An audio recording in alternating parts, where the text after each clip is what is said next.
ഇന്ന് മാങ്ങയും കൊണ്ടൊരു അടിപൊളി കറിയാണ് കേട്ടോ ഉണ്ടാക്കാൻ പോണത്. തേങ്ങാപ്പാലൊക്കെ പിഴിഞ്ഞ് നല്ലൊരു അടിപൊളി കറിയാണ്. അപ്പൊ എങ്ങനെയൊക്കെയാണെന്ന് നോക്കാം കേട്ടോ.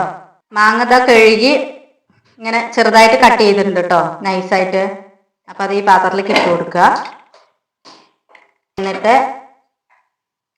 കുറച്ച് മഞ്ഞൾപ്പൊടി, കുറച്ച് ഉപ്പ്, ഇതെല്ലാം ഒന്ന് മിക്സ് ചെയ്തിട്ട് ഒരു 10 മിനിറ്റ് വെക്കുക. പാന് ചൂടായി വന്നിട്ടുണ്ട്, വെളിച്ചെണ്ണ ഒഴിച്ചു കൊടുക്കുക.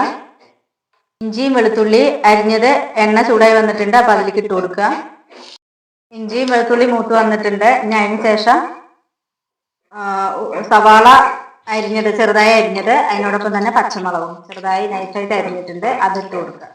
ഉള്ളി നല്ലോണം വാടി വന്നിട്ടുണ്ട് കേട്ടോ. അപ്പോൾ കുറച്ച് കായപ്പൊടി ഇട്ട് കൊടുക്കുക. ഒരു കുഞ്ഞു സ്പൂണിന് ചിക്കൻ മസാല വേണമെങ്കിൽ അതിട്ട് കൊടുക്കുക, അല്ലെങ്കിൽ ഗരം മസാല പൊടിയാണെങ്കിൽ അതിട്ട് കൊടുക്കുക. ഞാൻ ഇവിടെ ഇട്ട് കൊടുക്കുന്നത് ചിക്കൻ മസാലയാണ്. ഇനി മാങ്ങയും മഞ്ഞൾപ്പൊടിയും കുറച്ച് ഉപ്പിട്ടിട്ട് ഇത് പെരഞ്ഞു വെച്ചിട്ടുണ്ടല്ലോ, ഇനി ഇത് മാങ്ങ ഇതിലേക്ക് ഇട്ട് കൊടുക്കുക. കുറച്ച് മഞ്ഞൾപ്പൊടി ഇട്ട് കൊടുക്കുക.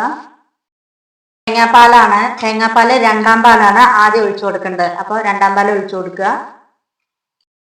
ഇനി ആവശ്യത്തിന് ഉപ്പിട്ട് കൊടുക്കുക. തേങ്ങാപ്പാല് 2-ാം പാല് ഒഴിച്ചപ്പോ നന്നായി കുറുകി വന്നിട്ടുണ്ട്. ഇനി 1-ാം പാലാണ് ഒഴിച്ചു കൊടുക്കേണ്ടത്. ചീനച്ചട്ടി ചൂടായി വന്നിട്ടുണ്ട്, വെളിച്ചെണ്ണ ഒഴിച്ചു കൊടുക്കുക. കുറച്ച് ഉലുവ, കടുക്, മുളക്, കറിവേപ്പില.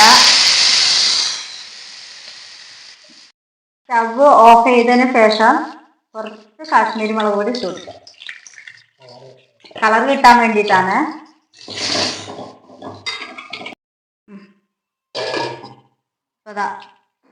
മാങ്ങ തേങ്ങാപ്പാലും കൊണ്ടുള്ള കറിയാണ്.